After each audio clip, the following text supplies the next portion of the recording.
a few years back, he went to the wristband approach where it literally said if you wear the left guard wristband, it's going to tell you what to do as the left guard. There's no way. I'm not doing that. I just was playing because I love the game. Like, and it's scary to me. It's really easy for the game to become a job. Below 6 in his hands, whistle in his mouth. Man, kids out there playing the game, staying out of trouble, competing. I love it. Quick question for you. So those of you that don't know, he's like the receiver guru, the wide receiver guru. Like the number one guy I go to for any receiver stuff. That being said, very vague. What makes a receiver elite? And is there one underlining thing, whether it's a 5'5" receiver up to a 6'3", there are different things? Is there one thing that's just, like I said, underlined that they have to have this no matter what? Man, vague for sure. Yeah. But I do think that, you got to start somewhere. It doesn't matter what level, right? You got to be able to catch the football. And, that answer, catching the football, is defined differently at different levels, right? The high school level, when the ball is thrown to you, it's a completion, and then good things happen. Mm-hmm. The college level, when you're open, you catch it with the ability to go. The NFL level, small windows, you catch it contestedly and then make things happen, right? There's different levels of catching the football. But once you get beyond that, I think elite comes in versatility and diversity. Gotcha. Right. Touching briefly on what we kind of started last week with, you got to be able to do more than one thing. Mm-hmm. You have to be able to line up inside, outside, quick game, take the top off, right? That's what makes you elite. Yeah. When you look at guys that are kind of standard guys, you look at guys that were elite in college or they were elite in the NFL or even at the high school level, you see guys that do elite things. It's their ability to not just be a one-trick pony. Yeah. And that doesn't necessarily mean you can run the whole tree.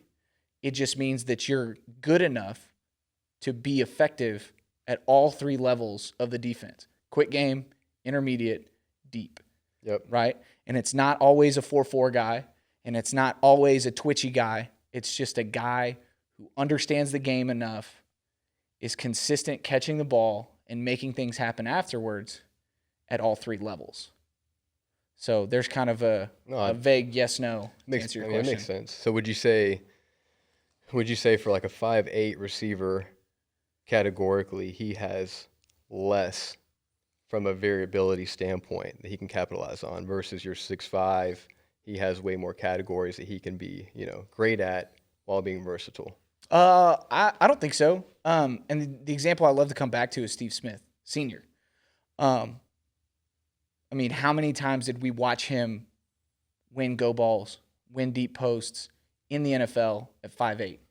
And it wasn't because we're going to throw it up and 47-inch vertical is going to go climb the ladder and take it away. It was manipulation of his body, body control, tempo, speed, being able to decelerate to reaccelerate, to create space when the ball's at its apex, not at its catch point. And, he's obviously the first, and he's a very explosive guy. He's the first example that comes to mind, but he's not the only one. Yeah. You go back to Jordan Shipley, Quan Cosby at Texas. Those are both guys. They're 5'10" or less. Yep. 5'10" on a good day. And they're still running go balls, running posts, work in the middle, quick game, break a tackle. Right. Quan Cosby's taking slants to the house in BCS bowl games. Yep. Right. So it wasn't always big guys have more range from a versatility standpoint. It's just the guys who can capitalize on whatever their body type is. You always hear people talk about make your strengths your weakness, or make your weaknesses your strength. Right. Whatever you're good at, be good at. But then whatever you're not good at, find a way to be good at it. Sure. Right. And when we're doing things like that, now I can line up in the slot. I can line up in the backfield. I can line up outside the numbers. I can line up on the ball. I can line up off the ball. Yep. And that's what we're always talking to guys about at this level. Your understanding of the game and your capitalization on your body type is only going to extend your versatility, which is going to extend our explosiveness as an offense. Sure. No, it kind of brings up another question, and you and I both experienced it kind of at Tarleton State, but what is your view just in general, like on the receiver that is, so you're a recruiter, you're in college, and your coach wants nothing but a 6'2" receiver, right? But you see that guy that's 5'9", 3A, 4A football, and he's incredible. But then there's a 6A guy that is maybe he's a 7 on a scale of 1 to 10. Pretty decent, very raw. But you want to go to bat for the other guy. Who you going with? What's your opinion? I'm going to go with what I know, Yeah. right? And I know that there's a lot of untapped potential at the high school level that gets brought out and polished at the college level. And with going with what I know doesn't mean that I look at his stat line and the guy's put up 15 touchdowns, for 2 years. Yep. He's a 5,000-yard career receiver. It's not that, right? Perfect example, Tevin Reese was like a 132-pound tight end at Temple. Yeah. Comes to one camp, comes to a junior day, runs fast, catches the ball pretty good. I'm going to go with what I know. Yep. He's still a $132 soaking wet, but the kid can fly, and that's that could be considered untapped potential. Right. But right. if I see what he can do, I'm going to trust my eye. Yeah. And if a head coach or a coordinator has me on their staff, I would like to believe that they're going to trust my eye too, which is why they have me there. And we're going to have a conversation about it, and at the end of the day, it's going to be their call. But I'm going to present the facts the best way that I can. Yeah, that's a good answer. I mean, I think, to also defend some of the college coaches, I think there's a lot of coaches that are so scared to go to that head coach because they know, we would rather fail with the 6'5" kid than be mediocre with the 5'8" kid. Even your gut says, hey, go with the 5'8" kid. I think that happens far too often, and so many high school kids and even the parents, they don't really see that, and it's tough. But I think it's a whole different side of the ball game that people still don't understand. And I'm not saying it's right, but it's just part of the game, and it's tough. For sure, it's a hard sell. Guys get limited on, their God-given genetics. You can only be what your DNA lets you be. Yep. And although training and getting in the weight room and running track and doing all these things and putting in the extra work and all of that is really valuable and it's really good, at the end of the day, a ceiling is going to be set genetically. And all we can try and do is find the guys that are going to maximize and reach as close to that ceiling as possible. Yep. And be successful within our system. Right. Seeing both ends of the spectrum, I had another teammate that was all-state at a 5A school, and and I, as a former walk-on, I don't mean this derogatory at all, but, the best he could do was to get a walk-on spot. Mm-hmm. And, again, that's where it's not always, when you hear him talk about, numbers and things of that nature, I was able to put up these numbers, average this yards per catch. That's all important to a certain extent, right? It might get you in the door, but it won't seal the deal. Yep. And you've got to check certain boxes from a genetic standpoint for major college coaches to be able to give you that consideration. People like to talk about the Wes Welkers, the Julian Edelmans, the Danny Amendolas. Well, first off, let's get a couple things clear. They may seem undersized on an NFL field on Sunday, but they're all 5'10", 5'9", 5'10", maybe 5'11" with Edelman, but you're talking rock solid 200 pounds. They're fast. Right. They're change of direction. They're 5'10", 5. They're L drill. They're 40. Those are numbers that are competitive. Those are elite numbers that give them the opportunity. It's not just like a guy that's built bad, but he knows the game of football because he's been playing it forever and he just happens to be in the right place at the right time. Mm-hmm. Those guys that, comparatively speaking, don't fit the mold, but they're still football players. Yeah. Yep. That makes sense. So flip that, because we just had arguably the best undersized quarterback just retired, Drew Brees. Who retired? Right? Yeah. So talk about it from a quarterback standpoint. Where's the balance, or is there a balance, or is it just feel? No, I think it's a great question. I think it's very similar, to the receiver remark that you had. I always come back to the same thing, and maybe I'm not right, but you have to have it. And those of you who know what it is, it's special. I've never seen anybody who didn't have it all of a sudden gain it, right? And it is that X factor. And so I'm a firm believer if you don't have it and he's your quarterback, you better have 10 other guys that have it around him. That can make him look good. So I think as long as you have that, especially at the high school level, I think you'll be successful. But Drew Brees, he's a great example of that. He had it, and at the end of the day, no matter where he went, he was going to will himself to be the guy. Right. And I think that it's interesting. You look at different approaches to the game based off of the genetic variables, right? Drew Brees does not approach an offseason the same way as Aaron Rodgers does. Yep. Drew Brees does not approach an offseason the same way Cam Newton does. Right. Right. Drew Brees knew exactly who he was and what he was as an NFL quarterback, and he found ways to just maximize. Yep.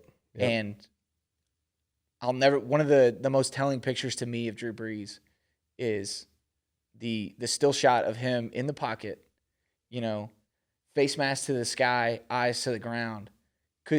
Saints O-line was huge, and he couldn't see over the interior, so he's reading feet. Yeah. Right. And who knows the accuracy of the picture because it's from the sideline. It's, some journalists, we don't know. But it's just an amazing thought or, a unique approach if that's what was going on. Right. And it does seem like something that would be completely realistic within the approach that Drew Brees had. Sure, absolutely. I mean, I always go back to The Replacements, great movie. But it's so true. So Falco is not the quarterback because homeboy, crossed the picket fence or crossed the picket line. And so he ended up, coming back and he's playing and Shane's watching the game. And all of a sudden he's like, it's halftime. The reporter's interviewing the coach and what do you need? Points to his heart. Miles and miles of heart. Yep. I mean, I get it's a movie, but that's the truest statement ever. If you have heart, which is the one thing that we can't measure, Tom Brady, you can look at their heart, that's game changer. And that's it. At the end of the day, it also helps if you end up being 6'4", 218, throw a 75-yard spiral. But you don't necessarily have to.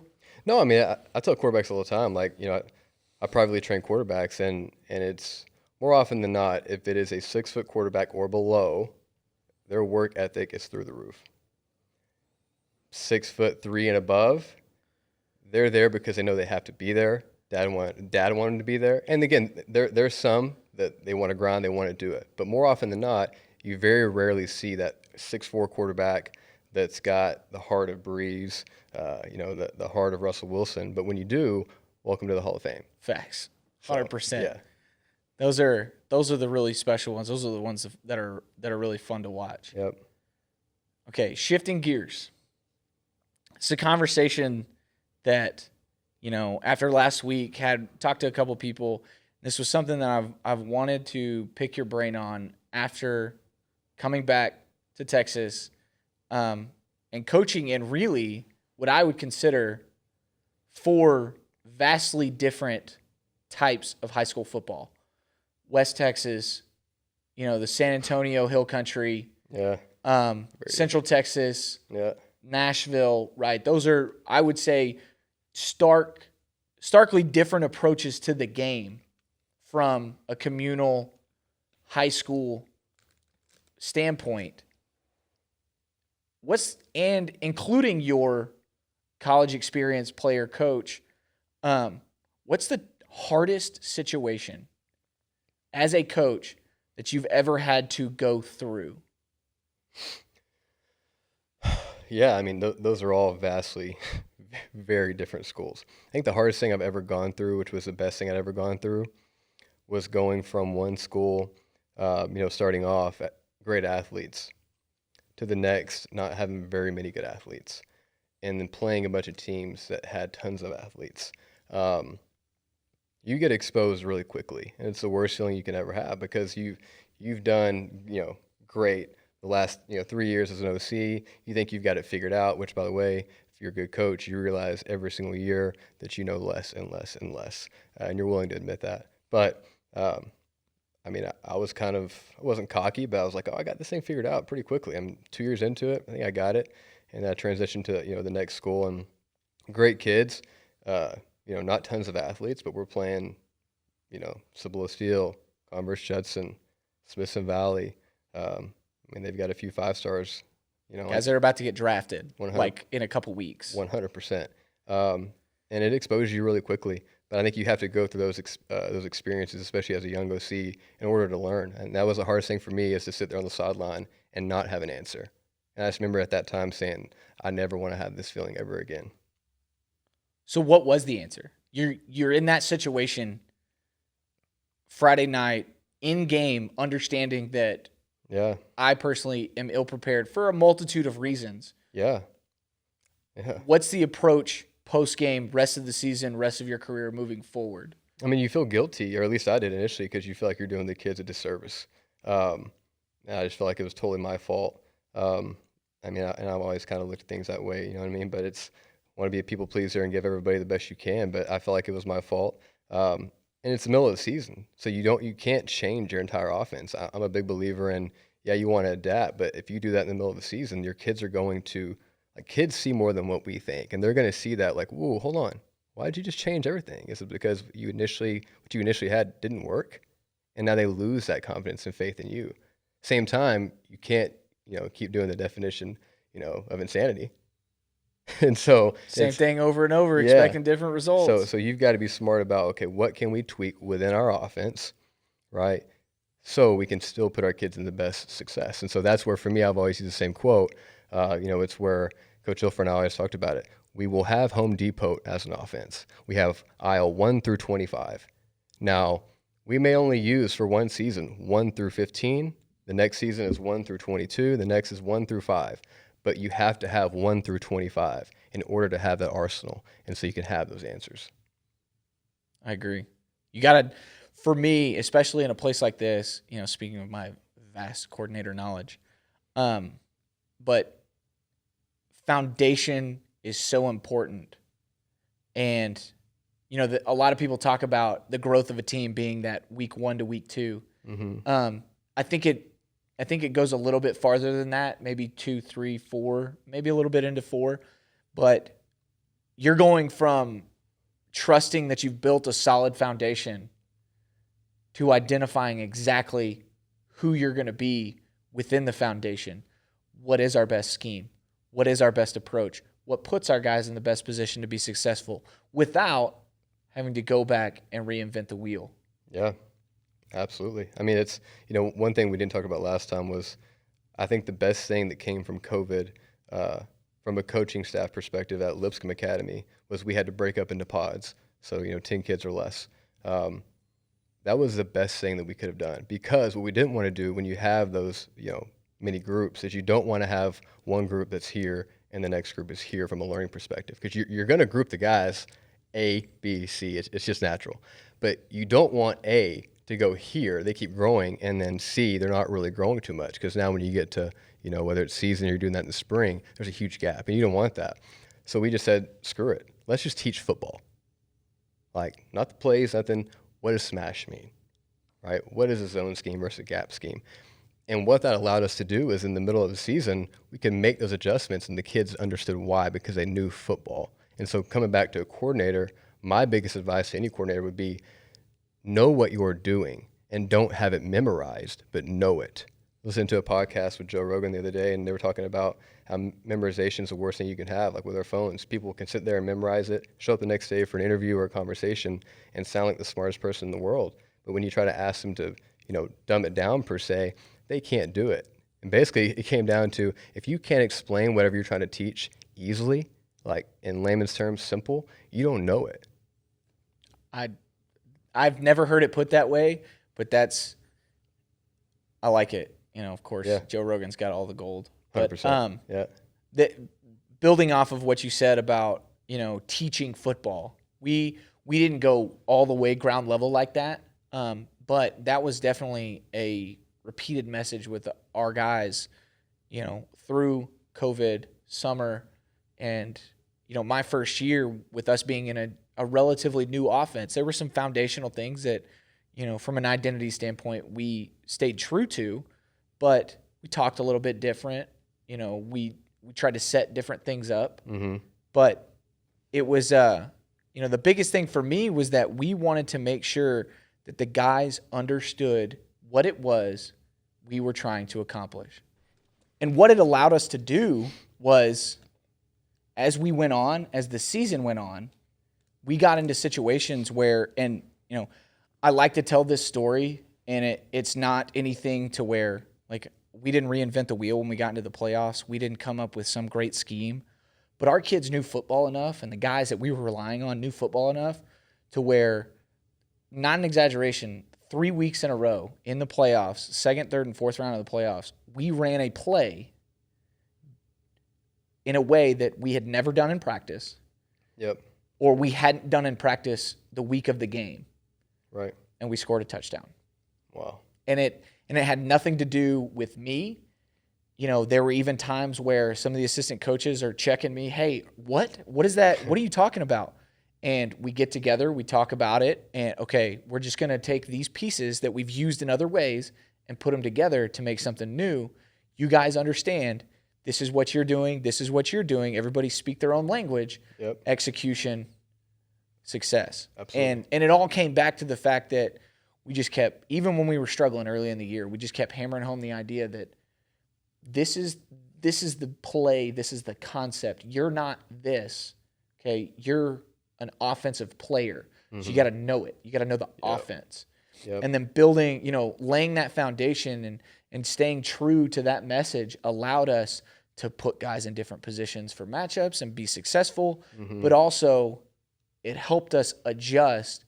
And during our run in the playoffs, we ended up falling short in the quarterfinals, but in that 4-game run, the most dominant quarter we had for 4 weeks straight was the third quarter.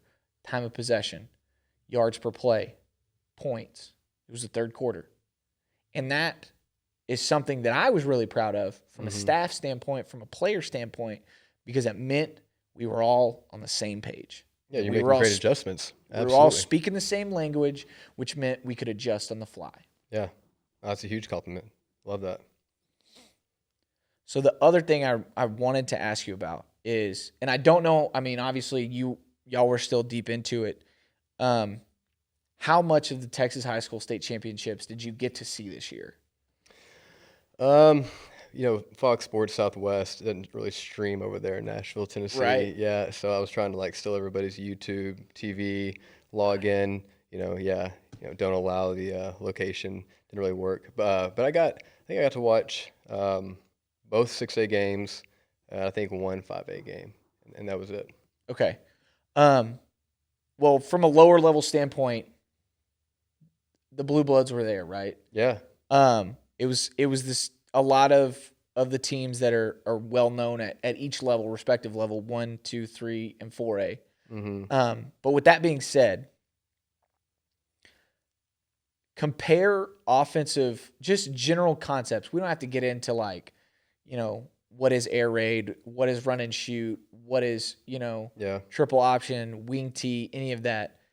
But comparing offensive styles, what would you say is the most consistently successful approach in Texas at the high school level? I think just from a general standpoint, the people that have the most success are the people that have done it since middle school. You take Stephenville, for example. Those kids, I remember going out there, and you've probably saw them too. Those kids were doing that offense in the 3rd and 4th grade. And so there was never any regression. There was only progression. By the time they got to high school, those adjustments that that we see and might happen ever so often are happening every single day. The kids knew the why behind everything, and that's what I've seen the biggest difference. With the whole COVID example, with the pods, it taught the kids the why. And I get it. There's times where it's well, we're limited with time as coaches, and we just need them to do their job. You got to run a post. But I'm a firm believer. I'd rather have a kid know one job better than anybody else than halfway know 10 of them, right? Because if he knows that one job, then he knows the importance of what it serves everybody else. And so the teams I've seen that have success, Todd Dodge and those guys, they know their system. They have great coaches that teach them, but they have the why to it, and those kids know what they're doing from day one. It's not, and this is not to bash on anybody that does this. I did it for a while too, but it's not the kid going, oh, I have a post, let me run a post. No, I think you have to know the why behind everything. So teach it as much as you can. The programs that are the best are the ones that do that, in my opinion. I have a follow-up to that, but I do want to play devil's advocate because Refugio would tend to disagree. Mm-hmm. Because he went a few years back, he went to the wristband approach where it literally said if you wear the left guard wristband, it's going to tell you what to do as the left guard. Block down, kick out, zone scoop, whatever, right? So is that more of an exception, or do you still think that it's because he's been there for a long time? Yep. So is that the exception because they're just good, or is that the exception because they may only be reading a wristband, but they've been reading the same wristband since they were in 7th grade? Yeah, I'm not sure I've ever seen a coach, and I could be totally wrong here, but I'm not sure I've ever seen a coach go somewhere with that method year one and win a state championship with, average players. That's a good point. You know what I mean? So he's been there for a long time. He's a great coach. And I also think there's one way to do it. There's 1,000 ways to skin a cat. And so I just know for me personally, I don't feel great with that for multiple reasons. I mean, for me too, I just want to make sure I can try to teach my kids football in general, but also make sure they know their task as well. And there is a fine balance there because at the end of the day, you can teach them the why, but they kind of have to know, hey, you got to post on this one, right? So there's a fine line there, but for me, what works is trying to teach them the why behind it because it makes my adjustments easier throughout the year. For sure. And I think one of the best ones, and I wanted to bring them up, this is why I said to piggyback earlier, because you coached against them when you were at Hutto and were absolutely stacked. But I think Liberty Hill's got it down, to a fine science. Yeah. Because you're talking about, you're at Hutto, you got a Power 5 quarterback. Yep. You got a Division I receiver, another one who ended up being a Division I, a Power 5 athlete, and a Division II receiver, okay, and a Power 5 eventual running back. Yeah. So you're talking about an offense that y'all were doing things that people in that area had not seen. The talent obviously existed, but those kids were extremely successful. But for a Liberty Hill, took y'all to the ropes. Yep. And put together, a great game. I remember talking to you after that game and physically being able to hear you being tired as a coach. Yeah. So talk about a little bit about just what you saw playing against or coaching against Liberty Hill. Yeah. And and just real quick, there was a lot of incredible coaching going on there at Hutto. Totally kidding. They're great coaches, obviously. My whole job was just don't screw it up. You had great athletes and make any coach look good. But yeah, no, that game was incredible. I think it's a great example of, in speaking in regards to Liberty Hill, a team that knows what they're doing, why they're doing it, and they do it every single day. They have about 6 plays, right? 234, 236, and they're great at it, and they will themselves to go win. And I think it's a system to where you could put yourselves in the best position possible defensively. Okay, well, they're always going to be down, and around and pulling. We're going to go head up here instead of, shading, make it hard on the double teams, whatever. But they believe in that system so much that it comes to my point, which is you have an identity.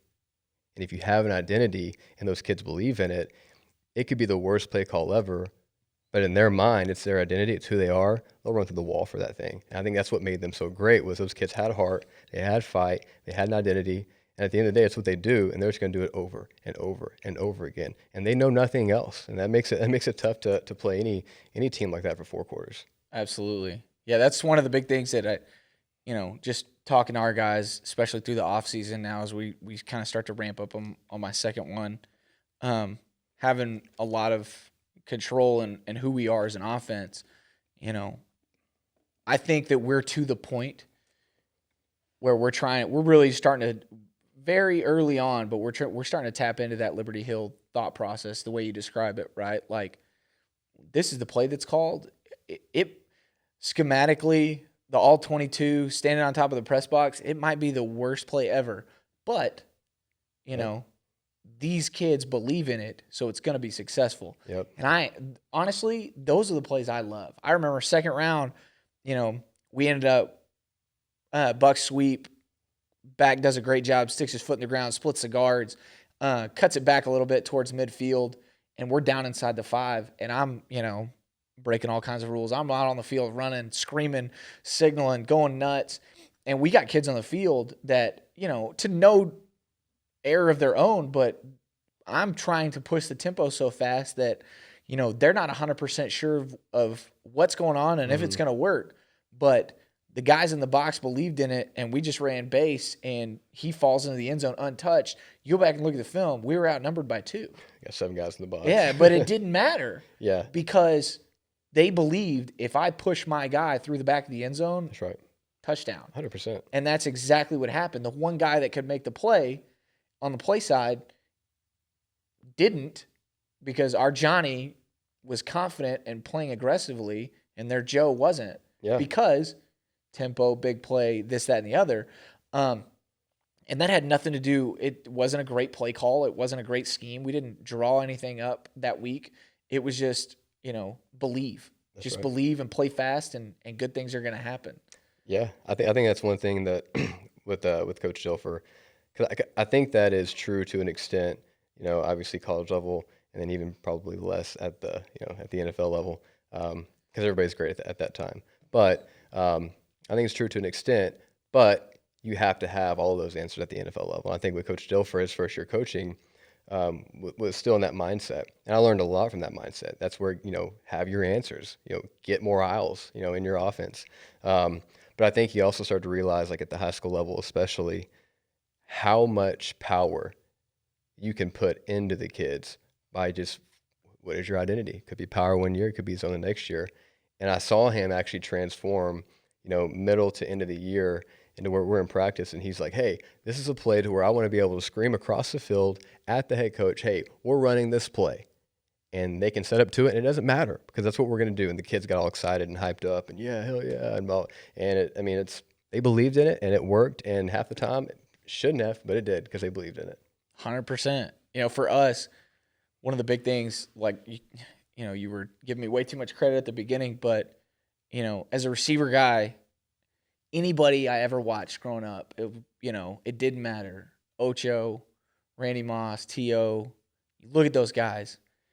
If you can't beat man coverage, you probably can't play in our offense. Yeah. And that's not true. Yep. And there's a lot of really, really good football coaches and a lot of really good coordinators out there that's just frankly not true. Yep. If you're a guy, we'll find ways to get you open. Yeah. Right. And I'm probably too stupid to figure that out. But it's just something that's, hard-headed, just driven into me that I don't know.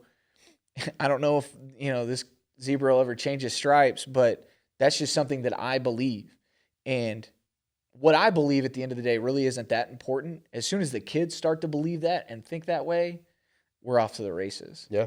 Yep. Absolutely. So finding that connection between your foundational beliefs as a coordinator, play caller, finding a way to get the buy-in, like we've talked about, get the kids to think the way you're thinking, and whatever that may be, whatever road that is to get to the end result, that's not really what's important, as long as y'all end up thinking the exact same way.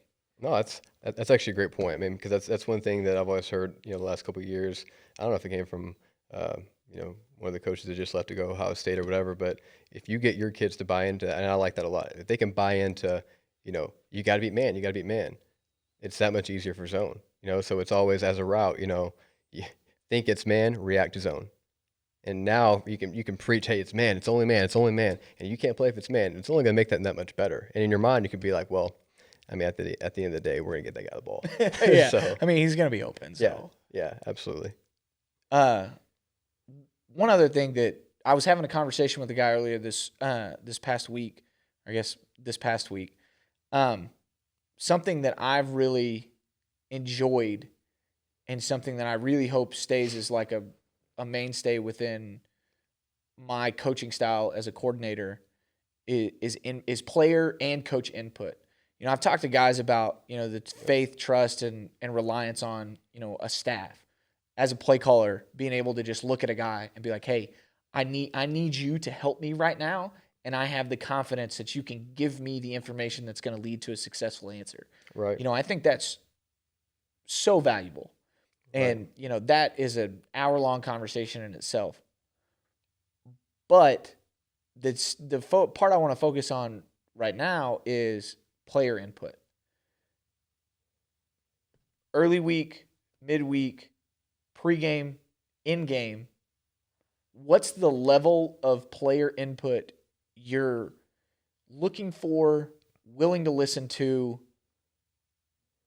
How much freedom, not necessarily in final decision, but how much freedom in communication do you give your guys? I mean, that's going to vary every single year with every single player. I mean, I think the level of that is going to depend upon the level of the kid and how much he knows. I think it would have been very stupid for me to handcuff Chase Griffin and say, no, here's the play that you're going to run every single time. No, when Chase is on the field, everybody else is playing checkers. He's playing chess. So for me to go out there and say that would have been stupid. No, here's the play call I want, and because him and I were on the same page, he would understand it. And majority of the time, you could watch film, and I'd be trying to whistle because I wanted to change it, and before I could even whistle, Chase is already check, easy, and then changing that play call. So, but he was on another level, and so I knew that, and so he was just another coach on the field. So his level of input was extremely high.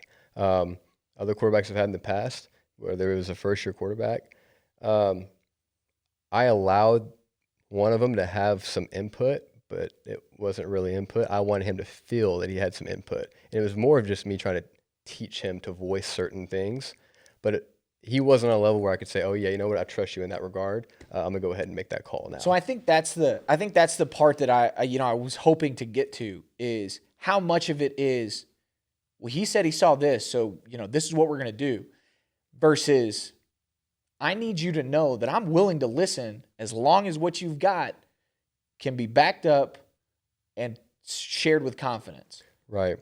Well, in Tennessee football, we actually have replay, so you can kind of, go over and check the iPad and say, nope, you were exactly wrong. Yeah. But in Texas, I mean, yeah, it's a good point. My hope is by the time that whoever the guy is becomes the guy in a game, I think that's where it comes back to the confidence. You trust that guy. I have never in a game went off and just, well, my players might disagree, but I normally will not go off and start screaming at, a kid for something that I thought I saw. Our eyes lie to us all the time, and I don't want to be that guy. And in a game, I think unless you have a guy that's emotionally stable, that's not going to do you any good. And so I think it comes back to know your player first off. But in a game, I'm going to trust him always. And if that's what he said happened, then I'm going to take that into consideration, go back on the headset, what actually happened. If every one of the coaches said something like, no, coach, that did not happen, well, then I have really good confidence to go back over there to my quarterback and say, hey, I'm not sure that exactly happened, but, let's go ahead and be aware of this just in case it happens again. Okay. I think that's kind of my approach too. Yeah. Obviously, just based on my background, I actively seek out receiver input, especially the guy away from me.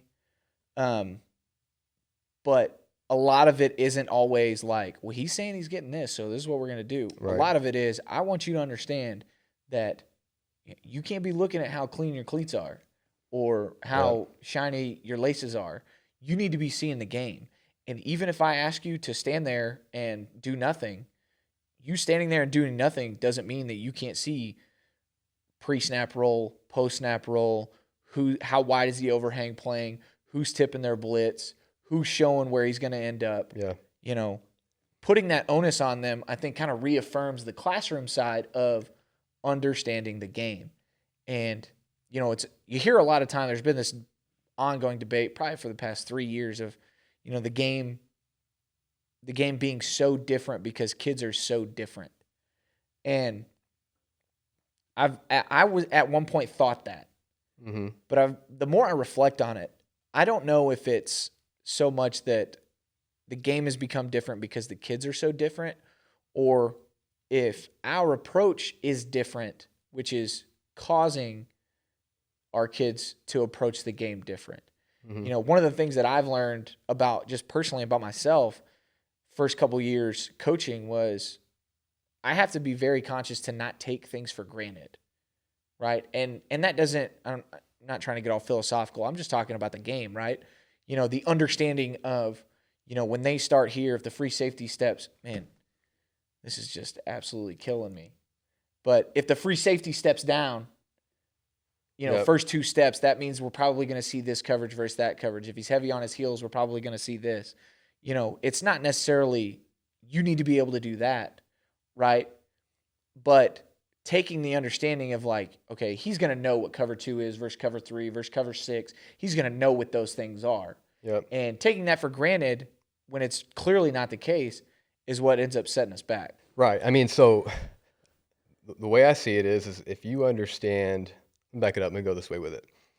Your quarterback or your athlete, his belief in you and how much you care for him and how much you believe in him, I think means everything. And so, I mean, they're kids at the end of the day. I mean, so if the moment that you say, no, you did this, you did that, I'm right, that next series, he's emotionally could be unstable. I mean, again, it's high school kids, so majority of the time, they're not going to be the most emotionally stable kids, even if they don't show it, right? Intrinsically, something's probably going on. He's pissed off at you or whatever.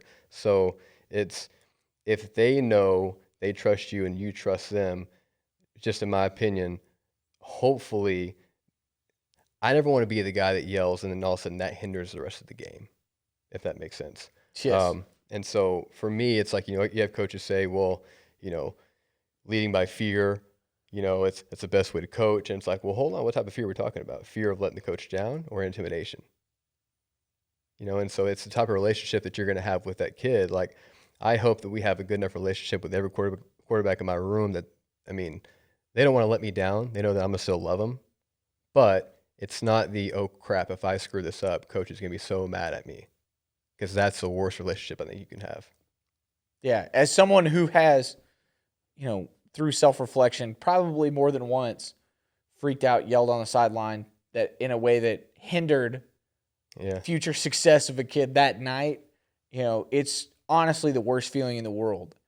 One thing I've tried to do to combat that is be proactive in the relationship building of, you know, although I shouldn't be, I'm still an emotional football player that happens to coach. So when things happen on Friday, when things happen on game day, there are going to be moments where I'm probably not at my most level-headed, my most emotionally stable. And I need you to understand and trust that it's not because I hate you or you're the worst. Yeah. I'm just living in the moment a little bit too much, and we're going to bring it back very shortly. Mm-hmm. We were talking to the kids today, doing some character building stuff, and we got a kid he's going to be a senior, came on really strong this past year, really came into his own, became an explosive guy for us. Early in the season, we knew the potential was there, didn't really know how it was going to play out, and honestly, the first real target he had, we ended up throwing an interception, and what's your immediate assumption? Well, quarterback wouldn't do anything. He wouldn't do that, right? Yeah. Young kid, first early opportunities. I freak out. I lose it. You know, you're just going off the deep end. Then I go over and look at my quarterback. Fear, guilt, you know, all these things of like, I made a mistake and it costs us the ball, right? The game's not over, but I made a mistake, costs us the ball. And he could feel that, and he was honest. I did this. I thought I saw this, you know, and that's why I threw it. Yep. Now I got to do a 180 and go find that kid and be like, hey, guess what? Hey, man. You were right. Yeah. I was wrong. I apologize. Have the same confidence moving forward that you did on that play, and we'll go be successful on the next series. Now, did he take every word I said from that moment absolutely to heart for the rest of the game? I don't know. You know, and that's something that subconsciously I still think about. That's why I try and talk about it as much as possible, because I hadn't done a good enough job building that relationship for him to understand the why. Yeah. And not to make excuses to justify, you know, at the end of the day, they're 16, 17, 18-year-old kids. Things are going to happen. But I needed to do a better job from that point forward, making sure that our relationship was to the point where if this does happen, it's because I know where you want to be and I know the things you want to do. And on the flip side, if I'm wrong, I'll be the first to admit it. Yeah, I think that's what makes you such a great coach, is like in general for a coach, especially a young one, because young ones are so, I mean, obviously we're both young, but like I've seen it happen far too often where it's like young ones have that pride, and when they're wrong, they're never wrong. And they kind of have that walk off like, oh crap. And everybody knows they're wrong. And that's what makes it worse. It's like, bro, you can't walk off like that. And we all know, just turn around, you know what, man, my bad, I'm sorry. But that's, you know, I would attest to say that kid probably was like, you know what, I respect that and I appreciate you. You know, and to go back to what I said earlier, I'm not saying that you can't yell. My biggest thing is, just as a coach in general, be who you are. Like, if you're a yeller, I mean, go yell as much as you want. It's not who I am, but the kids know who you are. And the moment that you're not that guy anymore, something flips off in their brain and, oh, what's going on? And now they're not locked in anymore, in my opinion. So just be who you are and stay who you are, because the kids know who you are at the end of the day. Yeah, kind of to wrap it, bring it full circle, I think what you said earlier, kids, especially within a high school football program, they understand way more than we give them credit for. They see way more than we give them credit for. Oh, yeah. And they may not call you out explicitly, but they're going to know the second you're not true to yourself. And when you become something that they don't know or they don't understand, your ability to get them to follow you is greatly hindered.